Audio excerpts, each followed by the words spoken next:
പ്രിയപ്പെട്ടവരെ, നമ്മൾ സാധാരണ ഫേസ്ബുക്കിൽ ലൈവ് ചെയ്യുമ്പോൾ നമ്മളെല്ലാവരും ഫേസ് ചെയ്യുന്ന ഒരു പ്രധാനപ്പെട്ട പ്രശ്നമുണ്ട്. നാം ലൈവ് ചെയ്യുമ്പോൾ സാധാരണ ലാൻഡ്സ്കേപ്പ് മോഡിൽ ചെയ്യാൻ താല്പര്യപ്പെടും. അത് ചാനൽ ഒക്കെ പിന്തുടരുന്ന ആ ഒരു മോഡാണ് ലാൻഡ്സ്കേപ്പ് മോഡ്. അതിൽ നമ്മൾ സാധാരണ ചെയ്യുന്നത് നമ്മുടെ സ്ക്രീനിൻ്റെ ഈ ഓറിയൻറ്റേഷൻ ബട്ടൺ ഓൺ ചെയ്തിട്ട് അത് സാധാരണ ചെയ്തുകൊണ്ടിരുന്ന മുകളിൽ ഈ ബട്ടൺ ഓൺ ചെയ്യുക സാധാരണ ചെയ്യുന്നത്. ചെയ്തിട്ട് നമ്മൾ ക്യാമറ തിരിച്ചു പിടിക്കുന്നു. ക്യാമറ തിരിച്ചു പിടിച്ചിട്ട് ലൈവിൽ വരിക. പക്ഷേ അങ്ങനെ ഞാൻ ചെയ്തപ്പോൾ ഇവിടുത്തെ പ്രശ്നം, ഒരു മെസ്സേജ് വരിക, ഇത് not supported, landscape not supported എന്ന് പറഞ്ഞുകൊണ്ട് ഒരു മെസ്സേജ് വരുന്നുണ്ട്. നമ്മൾ എന്ത് ചെയ്യും? നമ്മുടെ നല്ല പരിപാടികളൊന്നും ഈ മെസ്സേജ് നോക്കാതെ, ഇത് ശ്രദ്ധിക്കാതെ നമ്മളിത് ലൈവ് ഓൺ ചെയ്യും. ഇപ്പം ഞാനും നമ്മൾ സാധാരണ ചെയ്യുന്ന പോലെ ലൈവ് ഒന്ന് ഓൺ ചെയ്യാം. ഞാൻ പബ്ലിക്കിൽ നിന്ന് മാറ്റിയിട്ട് ഓൺലി മീ ആക്കി ഇത് ഒന്ന് ലൈവിൽ വിടാൻ പോവുകയാണേ. ഗോ ലൈവ് കൊടുത്തു. ഇപ്പോൾ ലൈവ് വർക്ക് ചെയ്യുന്നുണ്ട്. ഇപ്പം എൻ്റെ കമ്പ്യൂട്ടറിൻ്റെ ഈ സ്ക്രീനാണ് ലൈവിൽ പോകുന്നത്. അപ്പം ലാൻഡ്സ്കേപ്പ് മോഡിൽ വിഷ്വൽ കിട്ടാൻ വേണ്ടി, ഫേസ്ബുക്കിൻ്റെ പേജിൽ വിഷ്വൽ കിട്ടാൻ വേണ്ടി നമ്മളിപ്പോൾ ലൈവ് ചെയ്തുകൊണ്ടിരിക്കുക. ഓക്കെ, ഞാനത് ക്ലോസ് ചെയ്യാം. ഫിനിഷ് ചെയ്തു.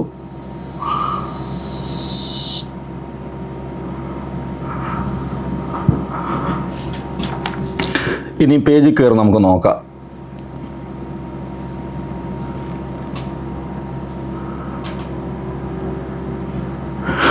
ഇതുണ്ട്, ലൈവ് ഇവിടെ വന്നിട്ടുണ്ട്. പക്ഷേ എങ്ങനെയാണ് അതിൻ്റെ വിഷ്വൽ വരുന്നതെന്ന് നോക്കിയോ. കണ്ടോ,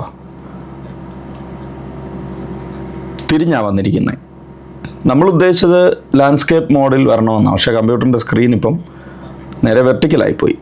അപ്പോൾ ഇങ്ങനെ നമ്മുടെ ഒരു ഫംഗ്ഷൻ, ഒരു കൺവെൻഷൻ ആകട്ടെ, പരസ്യവും ആകട്ടെ, അതൊക്കെ വന്നാൽ കാണാൻ വലിയ ബുദ്ധിമുട്ടാണ്. ഓക്കെ, അപ്പം നമ്മൾ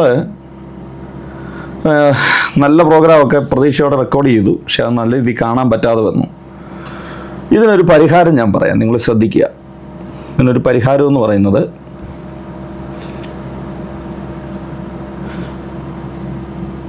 നമ്മൾ പ്ലേ സ്റ്റോറിൽ പോവുക. പ്ലേ സ്റ്റോർ ഓപ്പൺ ചെയ്തിട്ട് നമ്മളിവിടെ സ്ക്രീൻ ഓറിയൻറ്റേഷൻ എന്നടിച്ചു കൊടുക്കുക. സ്ക്രീൻ ഓറിയൻറ്റേഷൻ മറക്കല്ല, സ്ക്രീൻ ഓറിയൻറ്റേഷൻ അത് ക്ലിക്ക് ചെയ്യുക. അപ്പോൾ സ്ക്രീൻ ഓറിയൻറ്റേഷൻ്റെ ഒത്തിരി ആപ്ലിക്കേഷൻ ഇവിടെ വന്ന് കിടപ്പുണ്ട്. അതിൽ ഞാൻ സെലക്ട് ചെയ്തിരിക്കുന്ന ഈ ആപ്ലിക്കേഷനാണ് സ്ക്രീൻ ഓറിയൻറ്റേഷൻ കൺട്രോൾ. ഓക്കെ, ഇത് നമ്മൾ ഇൻസ്റ്റാൾ ചെയ്യുക.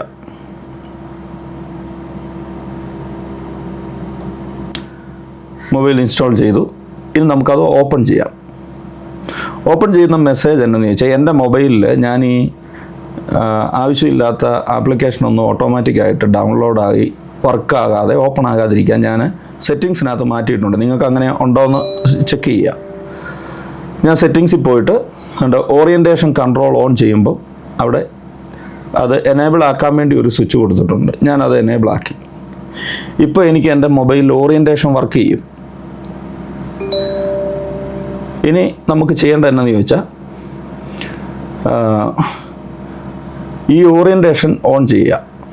ഓൺ ചെയ്യുമ്പം ഇതിൻ്റെ ടോപ്പിൽ ഇങ്ങനെ കുറേ സൈൻസ് കിടപ്പുണ്ട്. Vertical, landscape mode. അതിൽ ലാൻഡ്സ്കേപ്പ് മോഡ് നമ്മൾ ഓൺ ചെയ്യുക. അപ്പം നമ്മുടെ സ്ക്രീൻ മൊത്തത്തിൽ തിരിഞ്ഞ കണ്ടോ. ആ തിരിഞ്ഞ രീതിയിൽ തന്നെ നമ്മൾ ബാക്ക് അടിച്ചിട്ട് കണ്ടോ, ഇപ്പോൾ ഇങ്ങനായി, കമ്പ്യൂട്ടർ മോഡായി നമ്മുടെ മൊബൈൽ സ്ക്രീന്. ഫേസ്ബുക്ക് ഓൺ ചെയ്യുക. എന്നിട്ട് നമ്മൾ ലൈവ് ഓൺ ചെയ്യുക. ലൈവ് എടുത്തു. ഇവിടെ ഞാൻ പബ്ലിക് എന്നുള്ളത് ഞാൻ ഓൺലി മീ ആക്കി. സേവ് ചെയ്തു. എന്നിട്ട് ഗോ ലൈവ് കൊടുക്കുക. ഇപ്പം എൻ്റെ കമ്പ്യൂട്ടറിൻ്റെ സ്ക്രീൻ കണ്ടോ? അത് കറക്റ്റ് നമുക്ക് വേണ്ടതുപോലെ ഇപ്പോൾ ലൈവിൽ പോയിക്കൊണ്ടിരിക്കുകയാണേ.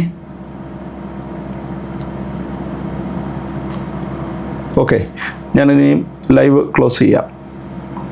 ലൈവ് ക്ലോസ് ചെയ്തു. ഡൺ. ഇനി നമുക്ക് ചെയ്യേണ്ടത് എന്നാന്ന് ചോദിച്ചാൽ ഈ ഓറിയൻറ്റേഷൻ അങ്ങ് ക്ലോസ് ചെയ്യുക. ആ ഓറിയൻറ്റേഷൻ്റെ സ്വിച്ച് ഓൺ ചെയ്യുക. പഴയ പോലെ തന്നെ നമ്മൾ വെർട്ടിക്കൽ മോഡാക്കുക. ഇപ്പം എൻ്റെ സ്ക്രീൻ വെർട്ടിക്കൽ മോഡ് വന്നു. ഇനി ഫേസ്ബുക്കിൽ കയറി നോക്കുമ്പോൾ നമ്മൾ ചെയ്ത ലൈവാണ് ഇനി കാണാൻ പോകുന്നത്. ഇതാ കണ്ടോ? ഇപ്പോൾ താഴെ മെസ്സേജുകൾ വരും. താഴെ കണ്ടോ? താഴെ കറക്റ്റ് ഇങ്ങനെയാണ് നമ്മൾ ചാനലിൻ്റെയൊക്കെ കാണുന്നത്. ആ ലാൻഡ്സ്കേപ്പ് മോഡിൽ തന്നെ നമ്മുടെ ലൈവ് കിട്ടി. ഓക്കെ, അപ്പോൾ ഇത് പ്രാക്ടീസ് ചെയ്യുക, ഇത് ഇൻസ്റ്റാൾ ചെയ്യുക, നല്ല രീതിയിൽ പ്രോഗ്രാമുകൾ നടത്താം. ഓക്കെ.